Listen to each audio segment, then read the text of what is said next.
वो रातें चांद के साथ गईं, वो बातें चांद के साथ गईं। अब सुख के सपने क्या देखें जब दुख का सूरज सर पर हो। नमस्कार, मैं हूं राजीव और आप देख रहे हैं घूमता हुआ आईना। तो 2014 में देश में जब सत्ता परिवर्तन हुआ था तो बहुत बड़ी बड़ी उम्मीदें बंधाई गई थीं। लोगों ने मान लिया था कि मोदी जी के रूप में एक अवतारी पुरुष के हाथ में देश की कमान आ गई है, तो अब सबका भविष्य उज्जवल होगा।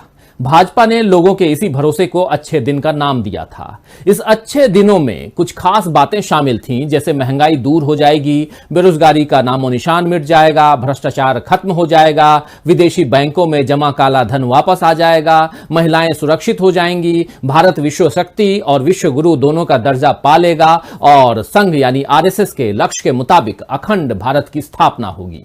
दिन, महीने, साल बीतते गए और इसके साथ ही भाजपा के वादे और जुमले फीके पड़ते गए। देश की हालत जर्जर हो चुकी है, लेकिन मोदी सरकार अब भी काम पर ध्यान देने की जगह जुमलेबाजी में लगी हुई है। पहले सबका साथ सबका विकास का नारा था, फिर इसमें सबका विश्वास जुड़ गया और अब लाल किले से इसी 15 अगस्त को प्रधानमंत्री नरेंद्र मोदी ने इसमें सबका प्रयास भी जोड़ दिया है।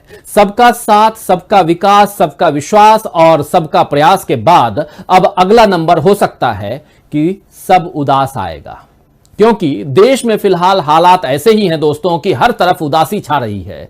इस उदासी का ही नतीजा है कि हाल के एक सर्वे में मोदी जी की लोकप्रियता में गिरावट दर्ज की गई है और देश के 5 पसंदीदा मुख्यमंत्रियों में भाजपा का एक भी मुख्यमंत्री नहीं है। भाजपा इस सर्वे को लेकर चिंतित हो सकती है, लेकिन फिलहाल सबकी चिंता का विषय देश के हालात होने चाहिए। अर्थव्यवस्था, ईंधन की कीमतें, रोजगार, मुद्रास्फीति, राष्ट्रीय सुरक्षा, राष्ट्रीय एकता और संवैधानिक संस्थाओं की गिरती साख, ऐसे कई मुद्दों पर देश में हालात चिंताजनक हैं। मोदी और शाह की जोड़ी पर देश ने जो उम्मीदें जतलाई थी वो रेत के महल की तरह क्यों दरक गईं, ये इस वक्त का सबसे बड़ा सवाल है। तो आइए आज आईने की नजर से इसी बात की पड़ताल करते हैं कि आखिर मोदी शाह के हाथों में देश का भविष्य कितना सुरक्षित है। मगर इससे पहले देखते हैं कि मोदी लहर के थमने की वजह क्या है। आखिर किस कारण, किस वजह से घर घर मोदी का नारा बेघर होता नजर आ रहा है। 2014 में नरेंद्र मोदी का डंका जिस तरह देश में बजा था, उससे ऐसा लगा था कि अभी आने वाले कई वर्षों तक मोदी जी का जादू लोगों पर इसी तरह तारी रहेगा। लेकिन वक्त बीतने के साथ ही मोदी राग का आलाप थमता गया। हाल ही में हुए एक सर्वे से इस बात की पुष्टि भी होती है। इस सर्वे में जनता से सवाल किया गया था कि अगले प्रधानमंत्री के रूप में आप किसे देखना चाहते हैं, जिसके जवाब में मोदी जी के नाम पर सहमत होने वाले लोगों की संख्या महज 24% रही। जबकि यही सवाल पिछले साल अगस्त में पूछा गया था तो 66% उत्तरदाताओं ने मोदी जी का नाम लिया था। हालांकि इस साल जनवरी में केवल 38% लोग ही मोदी को अगले प्रधानमंत्री के रूप में देखना चाहते थे। 66 से 38 और फिर 24% तक मोदी जी के समर्थकों की गिरावट ये बताती है कि उनकी लोकप्रियता तेजी से कम हुई है। अगले आम चुनाव 2024 में होंगे और अगर तब तक ऐसी ही गिरावट जारी रही तो मुमकिन है कि मोदी जी प्रधानमंत्री के तौर पर तीसरी पारी न खेल पाएं। फिलहाल भाजपा के लिए राहत की बात यह है कि मोदी जी अब भी विपक्ष के नेताओं से आगे हैं, लेकिन राजनीति में कब सिक्का बदल जाए कौन जानता है। सर्वे में योगी आदित्यनाथ को प्रधानमंत्री के तौर पर 11% लोगों ने पसंद किया है तथा राहुल गांधी को 10% लोगों ने पसंद किया है। योगी आदित्यनाथ को 11% लोग पीएम बनते देखना चाहते हैं, लेकिन देश के 5 लोकप्रिय मुख्यमंत्रियों में उनका नाम शामिल नहीं है, बल्कि भाजपा के किसी भी मुख्यमंत्री का नाम टॉप 5 लोकप्रिय मुख्यमंत्री की सूची में नहीं है। इस सूची में पहले नंबर पर तमिलनाडु के मुख्यमंत्री एम.के. स्टालिन ने जगह बनाई है और दूसरे नंबर पर ओडिशा के मुख्यमंत्री नवीन पटनायक हैं। इस सर्वे में लोकतंत्र और असहमति के अधिकार पर भी लोगों की रायशुमारी की गई। देश के 47% लोगों का मानना है कि वर्तमान समय में देश के लोकतंत्र को खतरा है। वहीं 51% लोगों का मानना है कि वे वर्तमान समय में किसी भी मुद्दे पर विरोध प्रदर्शन करने से बचते हैं, क्योंकि उन्हें गिरफ्तारी का डर रहता है। तो अब इस कसौटी पर आप मोदी सरकार के जुमलों को परख सकते हैं। सबका साथ से लेकर सबका प्रयास तक पहुंचने के सफर में यही समझ आता है कि मोदी जी के पास कहने के लिए बहुत कुछ है, लेकिन उस कहे पर खरा उतरने के लिए वो कुछ नहीं कर रहे हैं। अगर कर रहे होते तो ऐसे बार बार अपने ही नारे को बदलने की उन्हें जरूरत नहीं पड़ती। एक लोकतांत्रिक देश का प्रधानमंत्री होने के नाते उन्हें बिना कोई नारा दिए ही सबको साथ लेकर चलना चाहिए था, लेकिन वो सबको बताते रहे कि सबका विकास होगा और उम्मीद करते रहे कि सब उन पर विश्वास भी करते रहे।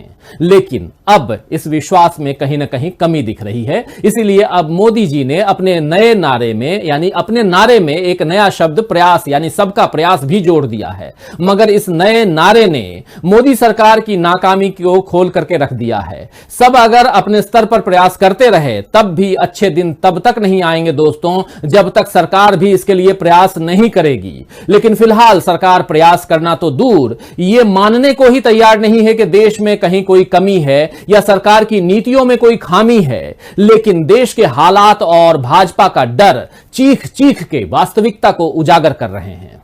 सत्ता के 8वें साल में पहुंचकर भाजपा देश भर में जन आशीर्वाद यात्रा निकाल रही है। लोकतंत्र में जनता का साथ ही सबसे जरूरी होता है। हर 5 साल में होने वाले चुनाव में जनता बतला देती है कि उसका आशीर्वाद किस दल के साथ है। लेकिन फिलहाल भाजपा का विश्वास डगमगाया लग रहा है, इसीलिए उसके मंत्री जगह जगह आशीर्वाद यात्रा निकालकर अपनी उपलब्धियां गिनाने में लगे हैं। अपने स्वार्थ में भाजपा नेता ये भी ध्यान नहीं रख रहे हैं कि उनकी रैलियों में कैसे कोविड प्रोटोकॉल तोड़े जा रहे हैं। ऐसी ही लापरवाही चुनाव के वक्त भाजपा ने दिखाई थी और उसका नतीजा कोरोना की दूसरी लहर के रूप में देश ने भुगता था। अब तीसरी लहर का खौफ दिखने लगा है। इस बीच टीकाकरण की रफ्तार भी रुकी हुई है। अभी तक केवल 12% आबादी का ही टीकाकरण हुआ है। देश के आर्थिक हालात पहले से बिगड़े थे। कोरोना काल में सरकार की लापरवाही ने इस स्थिति को और भी बिगाड़ दिया है। जनवरी 2018 से भारत की जीडीपी गिरते हुए अब माइनस में पहुंच गई है। पिछले 3 वर्षों में 7% से अधिक बेरोजगारी दर बनी हुई है। पीएम मोदी ने लाल किले से गति शक्ति योजना के मास्टर प्लान के लिए 100 लाख करोड़ के प्रावधान का जिक्र तो किया, लेकिन क्या आने वाले समय में मोदी जी ये बताएंगे कि आखिर 100 लाख करोड़ आएंगे कहां से? क्या उनके लिए कुछ और सरकारी कंपनियों को बेच दिया जाएगा? मोदी जी बड़े गर्व से ये बता रहे हैं कि 80 करोड़ देशवासियों को उनकी सरकार ने महीनों मुफ्त भोजन कराया है। लेकिन क्या इस बात पर शर्म नहीं आनी चाहिए कि देश में 80 करोड़ लोगों के पास रोजगार नहीं है, उनकी आय का कोई जरिया नहीं है और वे इतने गरीब हैं कि 2 जून की रोटी की व्यवस्था भी नहीं कर सकते। पीएम मोदी ने लाल किले से देश के छोटे किसानों के बारे में बहुत कुछ कहा, लेकिन 9 महीने से दिल्ली की सीमाओं पर बैठे किसानों के बारे में एक शब्द नहीं कहा। किसानों की आय दोगुनी करने वाली सरकार का सच ये है कि इस वक्त केवल 14% किसान ही एमएसपी पर अपनी फसल बेच पाते हैं। किसानों का हितैषी बनने वाले मोदी जी को यह भी बताना चाहिए कि शेष 86% किसान कब एमएसपी पर अपनी फसल बेच पाएंगे।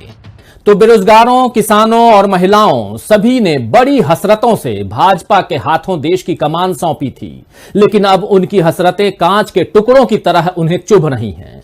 किसानों पर तो आंसू गैस के गोले से लेकर देशद्रोही बताने तक सारे हथकंडे सरकार ने अपना लिए और अब तो बेरोजगारों पर भी लाठियां बरसाई जा रही हैं। और यूपी की सत्ता में दोबारा आने को लालायित योगी आदित्यनाथ की सरकार ने तो लाखों नौकरियां देने का ऐसा दावा किया जो लोगों को हजम भी नहीं हो रहा है और अब उस पर तमाम सवाल उठाए जा रहे हैं। मध्य प्रदेश की राजधानी भोपाल में सरकारी विभागों में रिक्त पदों पर भर्तियां निकालकर नौकरी देने की मांग कर रहे बेरोजगारों पर पुलिस ने पिछले दिनों लाठीचार्ज किया। बताया जा रहा है कि इस घटना में कई युवाओं को चोट आई है।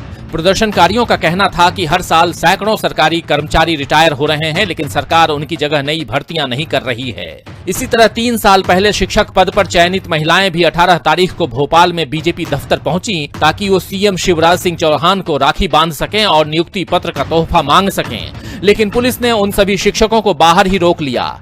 इससे पहले 17 अगस्त को दिल्ली में एसएससी जीडी 2018 के अभ्यर्थियों पर भी पुलिस ने लाठीचार्ज किया था। ये सभी अभ्यर्थी जंतर मंतर पर अपनी नियुक्ति को लेकर प्रदर्शन कर रहे थे। इसमें कई महिलाओं समेत छात्र घायल हो गए। नौकरी मांगने पर लाठी बरसाने की ये भाजपाई शैली रोजगार के वादे की हकीकत बता रही है। वैसे बड़े बड़े आंकड़े पेश करना भी भाजपा की खास शैली है। यूपी में योगी सरकार ने इसी शैली के तहत दावा किया कि सरकार ने बीते 4 साल में अलग अलग विभागों में कुल 4,03,793 नौकरियां दी हैं। लेकिन एक आरटीआई में इन नौकरियों के डिटेल्स मांगे गए तो जवाब मिला कि मांगी गई सूचना उपलब्ध नहीं है। कांग्रेस महासचिव प्रियंका गांधी ने इसे लेकर योगी सरकार पर तंज कसा तो भाजपा की ट्रोल आर्मी जवाब देने उतर आई। वैसे भाजपा का दावा है कि 1,43,445 सरकारी नौकरियां पुलिस विभाग में दी गई। बेसिक शिक्षा में 1,25,887 नौकरियां दी गईं और यूपी लोक सेवा आयोग में 32,685 नौकरियां दी गईं। लेकिन कांग्रेस और सपा समेत देश के कई युवा संगठन इस पर सवाल उठा रहे हैं। रोजगार के लिए संघर्ष करने वाले संगठन युवा हल्ला बोल के अध्यक्ष अनुपम का कहना है, यूपी में बेरोजगारी की स्थिति भयावह है। सबसे बुरी हालत महिलाओं और शिक्षित युवाओं की है।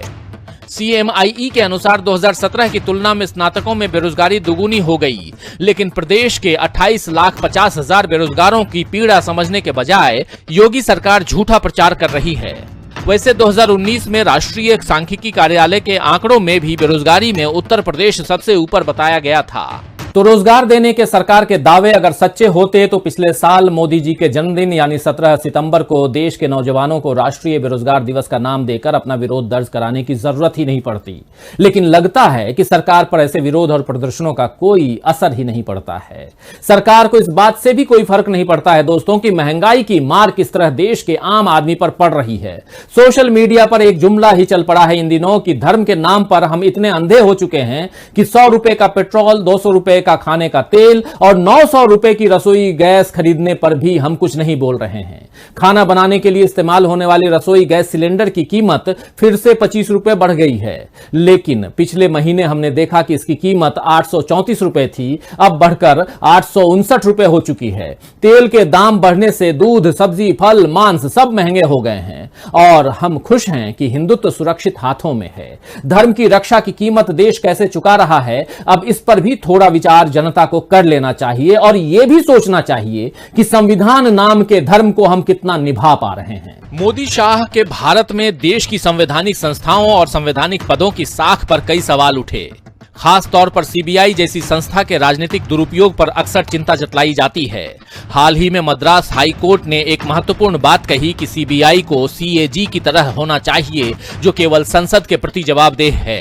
कोर्ट ने कहा कि एजेंसी की स्वायत्तता तभी सुनिश्चित होगी जब उसे वैधानिक दर्जा दिया जाएगा। भारत सरकार को CBI को अधिक अधिकार और शक्तियां देने के लिए एक अलग अधिनियम बनाने के लिए विचार करके निर्णय का निर्देश दिया जाता है, ताकि CBI केंद्र के प्रशासनिक नियंत्रण के बिना कार्यात्मक स्वायत्तता के साथ अपना काम कर सके। कोर्ट के मुताबिक ये आदेश पिंजड़े में बंद तोते यानी CBI को रिहा करने का प्रयास है। इस तरह महाराष्ट्र विधान परिषद में मनोनयन वाले कोटे को भरने के मामले में बॉम्बे हाई कोर्ट ने राज्यपाल कोश्यारी को उनके संवैधानिक कर्तव्यों की याद दिलाई है। दरअसल राज्य सरकार ने पिछले साल नवंबर में 12 नाम कैबिनेट की मंजूरी के बाद राज्यपाल को भेजे थे, लेकिन 9 महीनों में राज्यपाल कोश्यारी ने न तो उन नामों को मंजूरी दी है और न ही उन नामों का प्रस्ताव राज्य सरकार को लौटाया है। राज्यपाल की इसी मनमानी को लेकर बॉम्बे हाई कोर्ट में एक याचिका दाखिल की गई थी, जिस पर हाई कोर्ट ने अपने आदेश में कहा है, हम जानते हैं कि राज्यपाल अदालत के प्रति जवाबदेह नहीं हैं, लेकिन उनका ये संवैधानिक दायित्व बनता है कि वे राज्य सरकार द्वारा विधान परिषद में मनोनयन के लिए भेजे गए नामों पर यथोचित समय सीमा के भीतर कोई फैसला करें। एंकर 5 तो मद्रास और बॉम्बे हाईकोर्ट की टिप्पणियां बता रही हैं कि देश में संवैधानिक पदों और संस्थाओं पर कितना राजनीतिक दबाव है। अपने फायदे के लिए की जा रही इस राजनीति से देश की आंतरिक व्यवस्था और सुरक्षा पर भी फिक्र के बादल मंडरा रहे हैं और माननीय गृह मंत्री इसे साजिश बता रहे हैं। 15 अगस्त को जब देश स्वतंत्रता दिवस का जश्न मना रहा था, उस वक्त मेघालय में ब्लैक फ्लैग डे मनाया गया। काले झंडे लहराए गए, भारत विरोधी नारेबाजी हुई, मुख्यमंत्री कनरॉड संगमा के घर पर बम फेंके गए और राज्यपाल सत्यपाल मलिक के काफिले पर हमला हुआ। मेघालय के पूर्व उग्रवादी चेरिस्टर फील्ड थांगख्यू की पुलिस एनकाउंटर में मौत पर यह सवाल खड़ा हुआ। इससे पहले असम और मिजोरम के बीच सीमा विवाद किस तरह हिंसक संघर्ष में बदल गया, ये भी देश ने देखा है। ये सब तब हो रहा है जब पीएम नरेंद्र मोदी और गृह मंत्री अमित शाह पूर्वोत्तर के विकास का दावा करते हैं। पिछले महीने ही अमित शाह ने पूर्वोत्तर राज्यों के मुख्यमंत्रियों के साथ बैठक की थी और कई गंभीर मसलों पर चर्चा की थी, लेकिन अब उन्होंने कहा है कि सीमा विवाद साजिश के तहत हो रहा है। तो अमित शाह देश के गृह मंत्री हैं और वो अच्छे से जानते होंगे कि कौन से मामले साजिश के तहत रचे जा रहे हैं। ऐसे में ये उनकी ही जिम्मेदारी है कि वो उन साजिशों का पर्दाफाश करें और देश में अमन शांति स्थापित करें। मोदी जी की लोकप्रियता और भाजपा के लिए हमेशा सत्ता में बने रहने से ज्यादा जरूरी है देश के बचे रहना। क्या मोदी शाह की जोड़ी देश को बचाने में अपना योगदान देगी? खैर, शायर ताबिश दहलवी ने ठीक ही फरमाया है कि नफस की जद पे हर एक शोलाए तमन्ना है, नफस की जद पे हर एक शोलाए तमन्ना है, हवा के सामने किसका चराग जलता है। तो आज के लिए बस इतना ही, फिर मिलेंगे खबरों के नए आईने के साथ। तब तक देखते रहिए डीबी लाइव। नमस्कार।